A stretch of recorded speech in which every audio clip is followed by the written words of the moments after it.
Et il y a maintenant 4 ans que le conflit syrien a débuté. D'un printemps de liberté, on est vite passé à une guerre civile, bilan très lourd, à peu près approximativement 200 000 morts et 4 millions de réfugiés. L'économie du pays est asphyxiée. À ce jour, Bachar el-Assad contrôle 40% du territoire, abritant 60% de la population. On peut donc parler de chaos, le chaos syrien.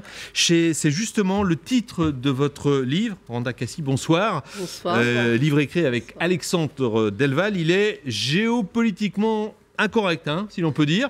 Vous proposez une analyse historique et sociétale tout en explorant les voies de sortie de crise. Vous êtes la fondatrice du mouvement de la société pluraliste et vous avez siégé au Conseil national syrien au nom de la coalition laïque avant d'en être exclu pour avoir dénoncé la menace islamiste. On va revenir sur tout ça. Mais première question, après ce triste anniversaire, à quelles conditions une coalition nationale incluant à la fois Assad, parce que visiblement il est incontournable à présent, et les anti-djihadistes peut-elle être constituée?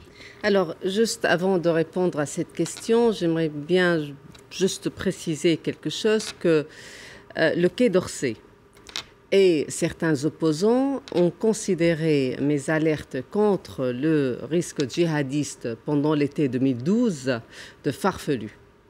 J'aimerais bien que le Quai d'Orsay aujourd'hui et tous ceux qui ont favorisé l'émergence et l'armement des brigades soi-disant islamistes modérées fassent leur mea culpa. Voilà.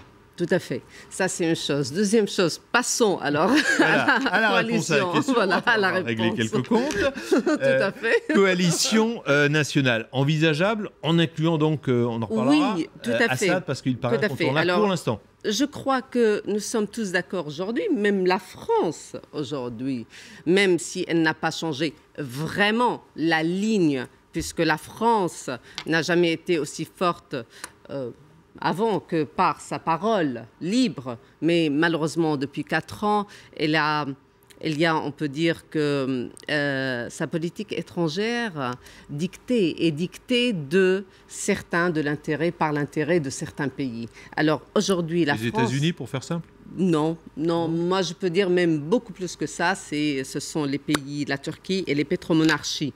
Alors je peux dire que la France aujourd'hui, qui est déjà convaincue, ce qu'on voit, elle a parlé de la solution politique, mais elle suit toujours la ligne turque. Alors aujourd'hui, elle doit faire quand même un choix. Alors la solution politique, ça a déjà commencé. Voilà, pour répondre à la question.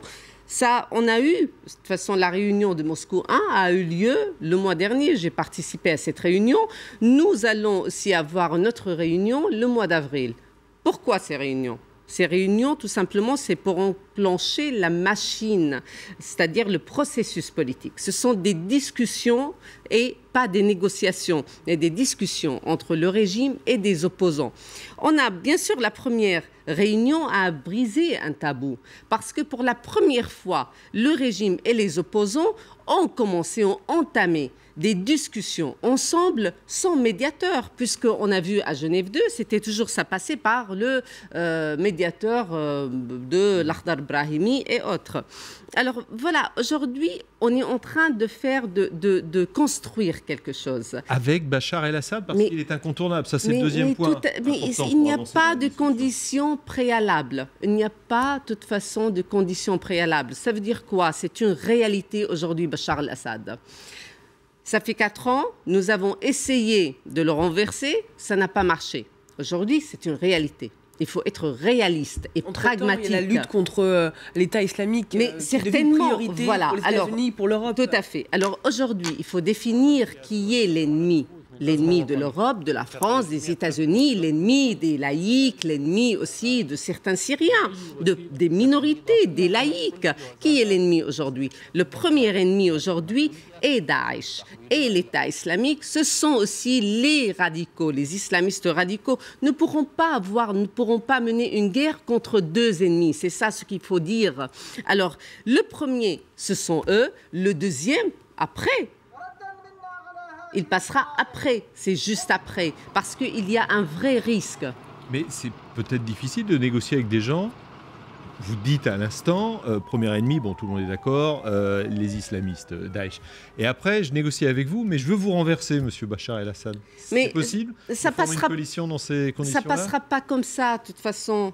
Un gouvernement, aujourd'hui, si nous allons parler de gouvernement, pas de transition, puisque ça énerve quelques-uns, nous allons parler de gouvernement de réconciliation nationale. Alors, certainement, ça sera de toute façon un gouvernement partagé par le régime et par certains opposants raisonnables et pas ceux qui sont des pantins entre les mains de la Turquie, d'autres gouvernements ou des pétromonarchies. Mais ça, Bachar el-Assad, il est totalement opposé. Hein. Il n'y a pas du tout de discussion pour partager le pouvoir. Mais c'est pas question, on ne va pas lui demander si vraiment il a la volonté ou s'il a le désir. Les Russes aujourd'hui en veulent, ils ont entamé ces discussions. Les Russes soutiennent le régime syrien et pas Bachar el-Assad. Ils soutiennent un État et pas vraiment certaines personnes. Certainement, il ne faut pas aussi négliger que les Russes regardent aussi très mal,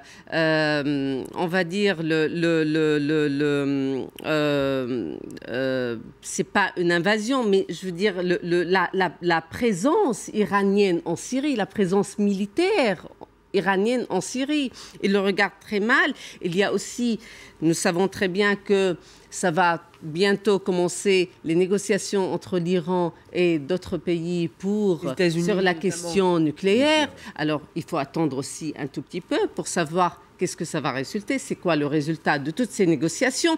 Après, en deuxième temps, nous pourrons intégrer l'Iran à ces discussions-là parce que nous aurons besoin des alliés de la Syrie, des alliés de régime. De toute façon, la solution ne passera que par les alliés de régime, c'est-à-dire d'abord par la Russie, deuxièmement avec l'Iran, et il faut le comprendre. Ça veut dire que l'Occident s'est trompé, a perdu du temps en refusant de discuter avec l'Iran, avec la Syrie? Mais bien sûr, parce qu'on a tous sous-estimé. Moi, ce que je reproche tout simplement, et surtout aux Occidentaux, c'est qu'ils insistent. C'est-à-dire, ils insistent sur leur politique.